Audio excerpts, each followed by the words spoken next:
আকাশবাণী কলকাতা। স্থানীয় সংবাদ পড়ছি ধৃতি সেন শর্মা। বিশেষ খবর হলো, কলকাতা হাইকোর্ট স্কুল সার্ভিস কমিশনের নতুন নিয়োগ পরীক্ষায় অযোগ্য হিসেবে চিহ্নিত বসতে পারবে না বলে যে নির্দেশ দিয়েছে তাকে চ্যালেঞ্জ জানিয়ে এসএসসি ও রাজ্য সরকার আদালতের দ্বারস্থ।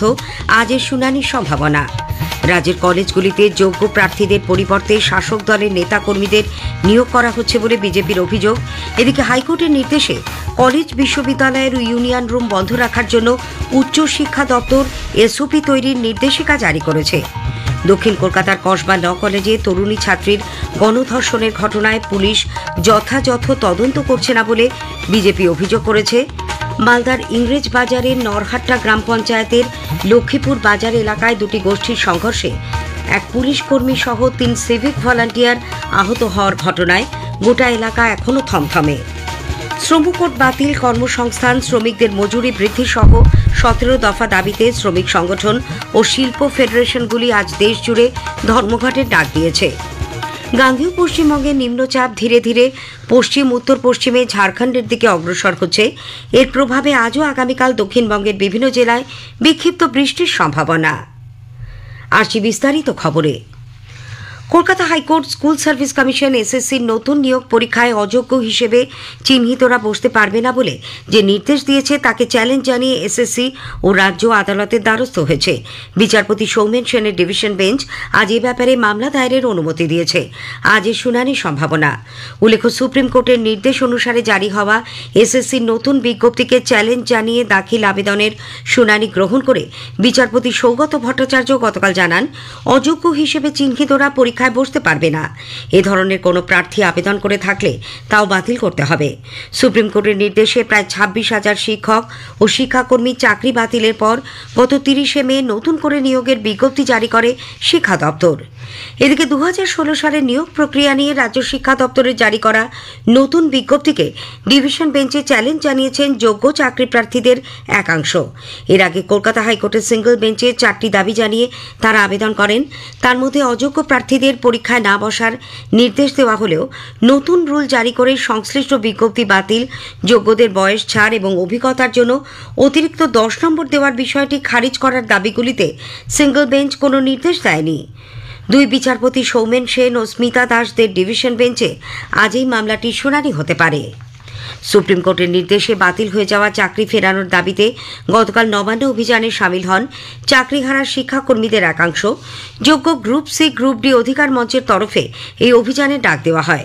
10-12 জনের একটি প্রতিনিধি দল কড়া পুলিশি নিরাপত্তায় সন্ধ্যায় নবান্ন সভাঘরে রাজ্যের অপর সচিব অবনীত পুনিয়ার সঙ্গে বেশ কিছুক্ষণ বৈঠক করেন।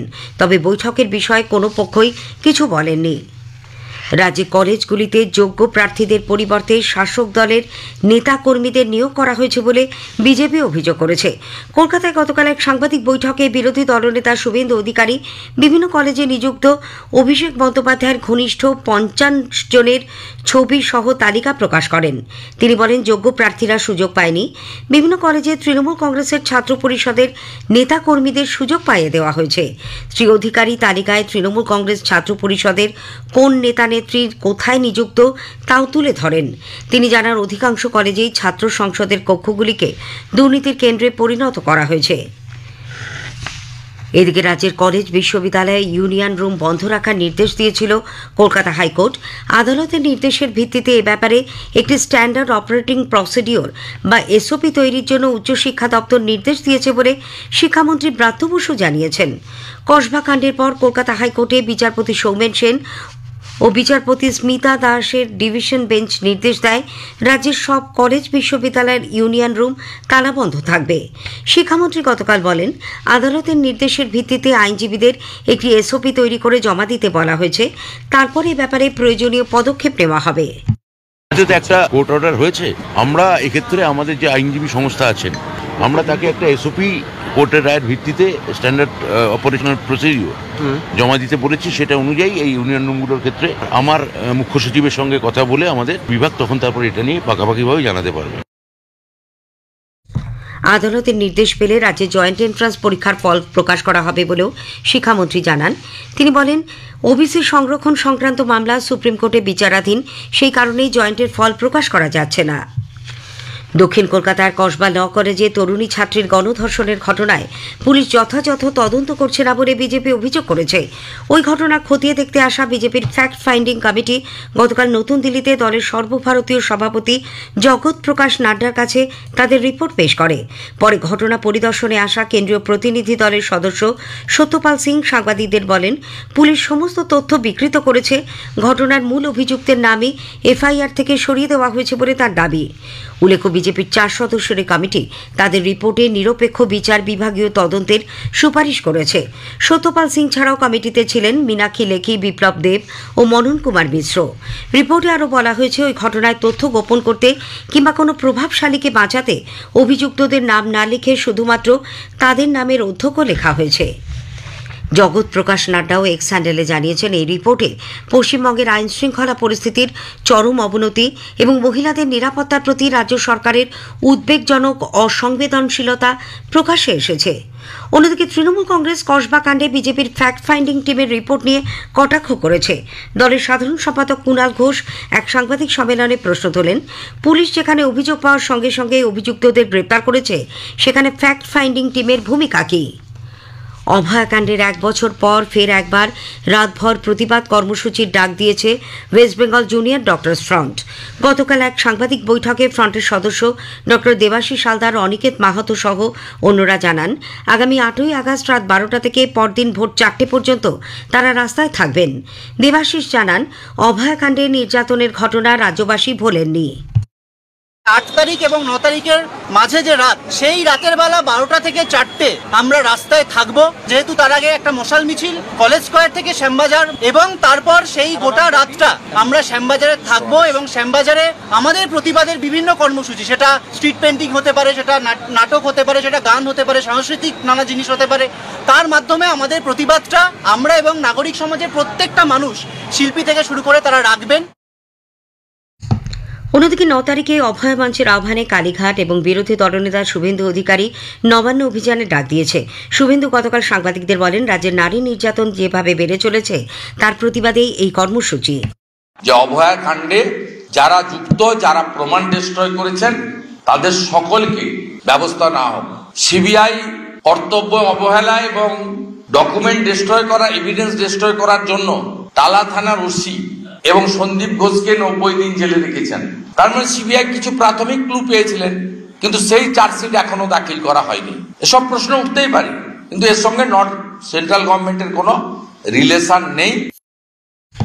এদিকে অভয়ের পরিবারের আইনজীবীকে ঘটনাস্থল পরিদর্শন করতে দেওয়া হবে কিনা সে ব্যাপারে শিয়ালদা কোর্ট আজ রায় দেবে। স্থানীয় সংবাদ শুনছেন আকাশবাণী কলকাতা কেন্দ্র থেকে। মালদার ইংরেজবাজার ব্লকের নরহাট্টা গ্রাম পঞ্চায়েতের লক্ষ্মীপুর বাজার এলাকায় 2টি গোষ্ঠীর সংঘর্ষে এক পুলিশ কর্মী সহ 3 সিভিক ভলান্টিয়ার আহত হওয়ার ঘটনায় গোটা এলাকা এখনও থমথমে। মোতায়েন রয়েছে পুলিশ বাহিনী। মহরমের মিছিলকে কেন্দ্র করে গোষ্ঠীর সংঘর্ষে উত্তপ্ত ওই এলাকায় গতকাল নতুন করে উত্তেজনা ছড়ায়। একাধিক বাড়ি ও দোকান ও গাড়িতে ভাঙচুরের পাশাপাশি অগ্নিসংযোগ করা হয়। পুলিশ ঘটনাস্থলে গেলে তাদেরও লক্ষ্য করে ইট পাটকেল ছোঁড়া হয় বলে অভিযোগ। আক্রান্ত পরিবারের সদস্যরা গতকাল জেলা বিজেপি নেতৃত্বের সঙ্গে ইংরেজবাজার থানায় গিয়ে লিখিত অভিযোগ দায়ের করেন। ইংরেজবাজারের বিধায়ক বিজেপির শ্রীরূপা মিত্র চৌধুরীও এলাকায় শান্তি প্রতিষ্ঠার দাবিতে ধর্ণা দেন। তিনি অভিযোগ করেন, মালদা মুর্শিদাবাদ জেলাকে উত্তাল করার ষড়যন্ত্র হচ্ছে। বিজেপি রাজ্য সভাপতি শ্রমিক ভট্টাচার্য দলকে ঐক্যবদ্ধ করার ডাক দিয়েছেন। গতকাল দলীয় কার্যালয়ে কর্মীদের উদ্দেশ্যে তিনি বলেন, ক্ষণিকের দূরত্ব তৈরি হতে পারে, তবে তার জন্য কাউকে দূরে সরিয়ে না রাখতে আবেদন জানান তিনি। আমাদের এখানে কোনো ভেদাভেদ নেই, আমাদের এখানে কোনো বেঙ্গল লাইন, দিল্লি লাইন নেই, আমাদের এখানে কোনো নেতার অনুগামী নেই। আমরা সবাই একটা প্রতীকের অনুগামী। 15 দিনের মধ্যে সংঘবদ্ধ বিজেপিকে পশ্চিমবঙ্গের মানুষ দেখতে পাবে। শ্রমকোট বাতিল, কর্মসংস্থান, শ্রমিকদের মজুরি বৃদ্ধি সহ 17 দফা দাবিতে শ্রমিক সংগঠন ও শিল্প ফেডারেশনগুলি আজ দেশজুড়ে সাধারণ ধর্মঘটের ডাক দিয়েছে। এসএফআই, আইসা, এআইএসএফ ও পিএসইউ সহ বামপন্থী 5টি ছাত্র সংগঠন ধর্মঘটকে সমর্থন জানিয়েছে। এতে সামিল হচ্ছে বিভিন্ন ব্যাংকের শ্রমিক সংগঠনও। এর প্রেক্ষিতে রাজ্য সরকার আজ সব সরকারি ও আধা সরকারি দপ্তরের কর্মীদের ছুটি বাতিল করেছে। এদিকে সাধারণ ধর্মঘটে জনজীবন সচল রাখতে সরকারের তরফে প্রয়োজনীয় সব রকমের ব্যবস্থা গ্রহণ করা হয়েছে। তবে ধর্মঘটে এখনও তেমন কোনো প্রভাব লক্ষ্য করা যায়নি, সবই প্রায় স্বাভাবিক। গাঙ্গেয় পশ্চিমবঙ্গে সৃষ্ট নিম্নচাপ ধীরে ধীরে পশ্চিম উত্তর পশ্চিমে ঝাড়খণ্ডের দিকে অগ্রসর হচ্ছে। এই নিম্নচাপ ও মৌসুমী অক্ষরেখার প্রভাবে আজও আগামীকাল দক্ষিণবঙ্গের বিভিন্ন জেলায় বিক্ষিপ্ত বৃষ্টির সম্ভাবনা। পশ্চিম বর্ধমান, বাঁকুড়া, ঝাড়গ্রাম জেলায় আজ ভারী বৃষ্টি হতে পারে। শেষ করার আগে স্থানীয় সংবাদের বিশেষ কিছু অংশ আরও একবার। কলকাতা হাইকোর্ট স্কুল সার্ভিস কমিশনের নতুন নিয়োগ পরীক্ষায় অযোগ্য হিসেবে চিহ্নিত বসতে পারবে না বলে যে নির্দেশ দিয়েছে তাকে চ্যালেঞ্জ জানিয়ে এসএসসি ও রাজ্য সরকার আদালতের দ্বারস্থ। আজের শুনানির সম্ভাবনা। স্থানীয় সংবাদ শেষ হল। পরের খবর 9:15-এ। আকাশবাণী খবর পড়ছি নমামি বসু রুদ্র। প্রথমে বিশেষ খবর। প্রধানমন্ত্রী নরেন্দ্র মোদী বলেছেন, ভারত ও ব্রাজিলের মধ্যে আগামী 5 বছরে দ্বিপাক্ষিক বাণিজ্যের পরিমাণ $2000 কোটি নিয়ে যাওয়ার লক্ষ্য স্থির হয়েছে। প্রধানমন্ত্রী মোদী ও ব্রাজিলের রাষ্ট্রপতি কৃষি ক্ষেত্র এবং অর্থনীতিতে উভয় দেশের গুরুত্বপূর্ণ অবদানের কথা উল্লেখ করেছেন। 5 দেশ সফরের শেষ পর্যায়ে নামিবিয়ার রাষ্ট্রপতির আমন্ত্রণে প্রধানমন্ত্রী নরেন্দ্র মোদী আজ সে দেশের উইন্ডহকে পৌঁছবেন। চীন, পাকিস্তান ও বাংলাদেশে সাম্প্রতিক ঘটনাবলী ভারতের স্থিতিশীলতা ও নিরাপত্তার উপর প্রভাব ফেলতে পারে বলে প্রতিরক্ষা বাহিনীর প্রধান জেনারেল অনিল চৌহান আশঙ্কা ব্যক্ত করেছেন। নেপালের লেন্ডে নদীতে বন্যায় আটকে পড়া 55 জনকে গতকাল সন্ধে পর্যন্ত উদ্ধার করা সম্ভব হয়েছে। পবিত্র অমরনাথ যাত্রার প্রথম 6 দিনে 1,11,000-এর বেশি পুণ্যার্থী পবিত্র গুহা দর্শন করেছেন। টেনিসে বিশ্বের 1 নম্বর আরিনা সাবালেঙ্কা জার্মানির লরা সিগেমুন্ডকে হারিয়ে উইম্বলডন মহিলা সিঙ্গলসের সেমিফাইনালে পৌঁছেছেন। আসছে বিস্তারিত খবরে। 5 দেশ সফরে প্রধানমন্ত্রী নরেন্দ্র মোদী গত রাতে ব্রাজিলের রাষ্ট্রপতি লুইস ইনাসিও লুলা দা সিলভার সঙ্গে এক দ্বিপাক্ষিক বৈঠকে মিলিত হন। এরপর তিনি সফরের শেষ পর্যায়ে নামিবিয়ার উদ্দেশ্যে রওনা দেন। ব্রাজিলের সফরকালে প্রধানমন্ত্রী নরেন্দ্র মোদীকে সে দেশের সর্বোচ্চ সম্মান grand collar of the national order of the southern cross প্রদান করা হয়েছে। ব্রাজিলিয়ায় সে দেশের রাষ্ট্রপতি Luis Inacio Lula da Silva Shri মোদীকে এই সম্মান প্রদান করেন। এক প্রেস বার্তায় শ্রী মোদী বলেন, দুই নেতার মধ্যে আলোচনায় বিভিন্ন ক্ষেত্রে সহযোগিতা বৃদ্ধির ওপর জোর দেওয়া হয়েছে। আগামী 5 বছরে দ্বিপাক্ষিক বাণিজ্যের পরিমাণ $2000 কোটি নিয়ে যাওয়ার লক্ষ্য স্থির হয়েছে বলে প্রধানমন্ত্রী মোদী উল্লেখ করেন। তিনি বলেন, উভয় দেশের মধ্যে শক্তি ক্ষেত্রে সহযোগিতা ক্রমশ বাড়ছে। পরিবেশগত দিক থেকে স্থিতিশীলতা এবং স্বচ্ছ শক্তির ব্যবহারের প্রয়োজনীয়তা দুই দেশের কাছেই সর্বোচ্চ অগ্রাধিকার। প্রতিরক্ষা ক্ষেত্রে সহযোগিতা পারস্পরিক বিশ্বাসের অন্যতম প্রতীক হয়ে আছে বলে শ্রী মোদী উল্লেখ করেছেন। रक्षा के क्षेत्र में बढ़ता सहयोग हमारे गहरी आपसी विश्वास का प्रतीक है। हम अपने रक्षा उद्योगों को आपस में जोड़ने के प्रयास जारी रखेंगे। প্রধানমন্ত্রী বলেন, বর্তমান বিশ্বের অস্থিরতা এবং উত্তেজনার পরিস্থিতিতে ভারত ব্রাজিল সম্পর্ক স্থিতাবস্থায় এবং ভারসাম্যের স্তম্ভ হয়ে আছে। সন্ত্রাসবাদের বিরুদ্ধে আপোষী নীতি এবং দ্বিমুখী অবস্থান গ্রহণ না করাই দুদেশের অন্যতম চিন্তাভাবনার অঙ্গ। आतंकवाद के खिलाफ लड़ाई पर हमारी सोच समान है। Zero tolerance and zero double standard हमारा स्पष्ट मत है कि आतंकवाद पर दोहरे मापदंडों का कोई स्थान नहीं है। हम आतंकवाद और आतंकवाद के समर्थकों का कठोर विरोध करते हैं। এর আগে শ্রী মোদীকে অ্যালভোরাডো প্যালেসে ব্রাজিলের রাষ্ট্রপতি সস্ত্রে স্বাগত জানান। প্রধানমন্ত্রী নরেন্দ্র মোদী ও ব্রাজিলের রাষ্ট্রপতি Luis Inacio Lula da Silva কৃষিক্ষেত্র এবং অর্থনীতিতে উভয় দেশের গুরুত্বপূর্ণ অবদানের কথা উল্লেখ করেছেন। ব্রাজিলিয়ায় গতকাল তাঁদের বৈঠকের পর বিদেশ মন্ত্রকের পূর্বাঞ্চলীয় সচিব পি কুমারান এই কথা জানান। তিনি বলেন, প্রধানমন্ত্রী মোদী জ্ঞান ও অভিজ্ঞতা বিনিময় এবং প্রযুক্তি হস্তান্তরের মতো বিষয়ে সহযোগিতা আরও বাড়ানোর উপর জোর দিয়েছেন। ডিজিটালাইজেশন ও ডিজিটাল পরিকাঠামো সম্প্রসারিত করার মতো বিষয়েও তাদের আলোচ্য সূচিতে স্থান পেয়েছে। দুদেশের জনগণের মধ্যে যোগাযোগ ও সংযোগ স্থাপন, ক্রীড়া ও দক্ষতা বৃদ্ধির মতো ক্ষেত্রে সহযোগিতার মতো বিষয় আলোচনায় প্রাধান্য পায়। শ্রী কুমারন বলেন, গত 4 বছরে প্রধানমন্ত্রী এই নিয়ে 4 বার ব্রাজিল সফর করলেন। এবার এই সফরে ব্রাজিলের রাষ্ট্রপতি ও প্রধানমন্ত্রী মোদীর উপস্থিতিতে 3টি চুক্তি স্বাক্ষরিত হয়েছে। 5 দেশ সফরের শেষ পর্যায়ে নামিবিয়ার রাষ্ট্রপতি নেতুম্বু নন্দী দায়িত্বভার আমন্ত্রণে প্রধানমন্ত্রী মোদী আজ সেদেশের উইন্ডহকে পৌঁছবেন। ভারতের তৃতীয় প্রধানমন্ত্রী হিসেবে 27 বছর পর শ্রী মোদীর এই সফর। এই সময়কালে প্রধানমন্ত্রী মোদী সেদেশের রাষ্ট্রপতির সঙ্গে দ্বিপাক্ষিক ও প্রতিনিধি পর্যায়ের বৈঠকে অংশ নেবেন। নামিবিয়ার সংসদেও বক্তব্য রাখবেন শ্রী মোদী। সেদেশের মাটিতে পা রাখার পরই তাঁকে আনুষ্ঠানিকভাবে অভ্যর্থনা জানানো হবে। শ্রী মোদীকে প্রদান করা হবে নামিবিয়ার সর্বোচ্চ নাগরিক সম্মান। শক্তি, নিরাপত্তা, জরুরি খনিজ, ডিজিটাল পরিকাঠামো এবং স্বাস্থ্যক্ষেত্রে সমঝোতা স্মারকপত্র দুদেশের মধ্যে স্বাক্ষরিত হতে পারে। নামিবিয়া ইউপিআই ব্যবস্থাপনা এবং জনৌষধি প্রকল্পের সূচনা নিয়েও উভয় নেতা আলোচনা করতে পারেন। চীন, পাকিস্তান ও বাংলাদেশের সাম্প্রতিক ঘটনাবলী ভারতের স্থিতিশীলতা ও নিরাপত্তার উপর প্রভাব ফেলতে পারে বলে প্রতিরক্ষা বাহিনীর প্রধান জেনারেল অনিল চৌহান আশঙ্কা ব্যক্ত করেছেন।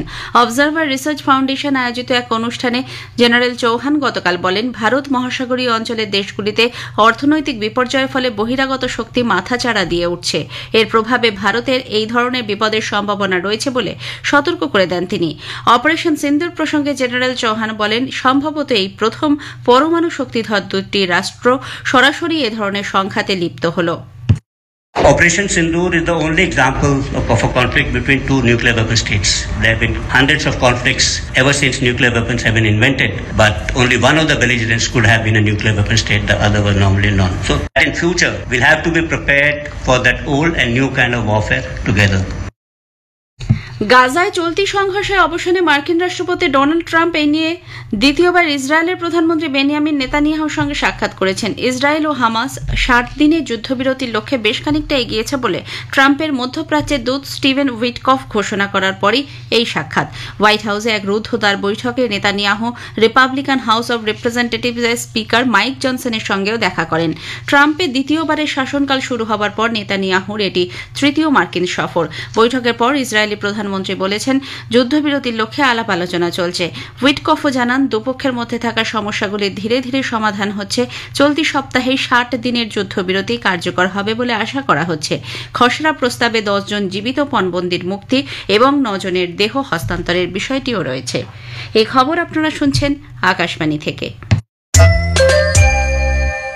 নেপালের লেন্দে নদীতে বন্যায় আটকে পড়া 55 জনকে গতকাল সন্ধ্যা পর্যন্ত উদ্ধার করা সম্ভব হয়েছে। তিমুর এরিয়া পুলিশ দপ্তরে কর্মরত 3 কর্মী সহ এখনও 18 জন নিখোঁজ।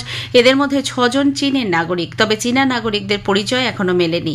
নেপাল ও চীনের মধ্যে সংযোগকারী মিতেরি সেতুটি জলের তোড়ে ভেসে গেছে। আকাশবাণীর নেপালের সংবাদদাতা জানিয়েছেন, সেনাবাহিনী 17টি এলাকায় নিখোঁজদের সন্ধানে তল্লাশি চালাচ্ছে। ত্রিশূল নদীর 4টি এলাকা থেকে মানব দেহাংশের সন্ধান মিলেছে। বন্যার কারণে ক্ষতিগ্রস্ত রসুয়াঘড়ির তিমুরে নির্মীয়মান ড্রাইপোর্ট। চীন সরকারের অর্থ সহায়তায় এই প্রকল্পের কাজ 75% সম্পূর্ণ হয়ে গিয়েছিল। 2026 সালের হজ যাত্রার জন্য সংশ্লিষ্ট কমিটির পক্ষ থেকে আনুষ্ঠানিকভাবে আবেদনপত্র জমা নেওয়ার কাজ শুরু হয়েছে। দপ্তরের নিজস্ব পোর্টাল এবং হজ সুবিধা মোবাইল অ্যাপের মাধ্যমে যাত্রীরা আবেদনপত্র জমা দিতে পারবেন। চলতি মাসের 31 তারিখ পর্যন্ত অনলাইনে আবেদনপত্র জমা করা যাবে। কেন্দ্রীয় সংখ্যালঘু বিষয়ক মন্ত্রক জানিয়েছে, হজ যাত্রার জন্য আবেদনপত্র জমা নেওয়ার শেষ দিন বা তার আগে ইস্যু করা মেশিন রিডেবল ভারতীয় পাসপোর্ট থাকা বাধ্যতামূলক এবং তা 2026 ডিসেম্বর পর্যন্ত বৈধ থাকতে হবে। মৃত্যু এবং অত্যন্ত অসুস্থতা ছাড়া অন্য কোনো কারণে আবেদন বাতিল করা হলে জরিমানা ও আর্থিক ক্ষতির মুখে পড়তে হতে পারে বলেও মন্ত্রক জানিয়েছে। পবিত্র অমরনাথ যাত্রার প্রথম 6 দিনে 1,11,000-এর বেশি পুণ্যার্থী গুহা দর্শন করেছেন। গতকাল 18,000-এর বেশি তীর্থযাত্রী পবিত্র দর্শন সারেন। জম্মু কাশ্মীরের উপরাজ্যপাল মনোজ সিনহা সামাজিক মাধ্যমের এক বার্তায় জানিয়েছেন, পেহেলগাঁও ও বালতাল উভয় যাত্রাপথ দিয়েই নির্বিঘ্নে যাত্রীরা গুহামুখের দিকে এগিয়ে চলেছেন। আগামী দিনে পুণ্যার্থীর সংখ্যা আরও বাড়বে বলে আশা করা হচ্ছে। এদিকে ভগবতীনগর বেস ক্যাম্প থেকে 7,579 জন পুণ্যার্থীকে নিয়ে যাত্রীদের অষ্টম দলটি আজ ভোরে রওনা হয়েছে। এদের মধ্যে 5,700-এর বেশি পুরুষ ও 1,500-এর বেশি মহিলা। শিশুর সংখ্যা 40। রয়েছেন 167 জন সাধু ও 76 জন সাধ্যীয়। জাতীয় তদন্ত সংস্থা এনআইএ লস্করি তৈবা গোষ্ঠীর অস্ত্র উদ্ধারের ঘটনায় তল্লাশি চালিয়ে কর্ণাটক থেকে 3 জনকে গ্রেপ্তার করেছে। ধৃতদের মধ্যে আছে কারাগারের এক মনস্তত্ত্ববিদ এবং শহরের সশস্ত্র রিজার্ভ পুলিশ কর্মী। ভারতীয় আবহাওয়া দপ্তর আইএমডি আজ ছত্তিশগড়, কোঙ্কন, গোয়া, মধ্য মহারাষ্ট্র, মধ্যপ্রদেশ ও বিদর্ভে বিক্ষিপ্তভাবে ভারী থেকে অতি ভারী বৃষ্টির পূর্বাভাস দিয়েছে। ভারী বৃষ্টি হবে গুজরাট, হরিয়ানা, চণ্ডীগড়, দিল্লি, হিমাচল প্রদেশ, ঝাড়খণ্ড এবং উত্তরাখণ্ডে।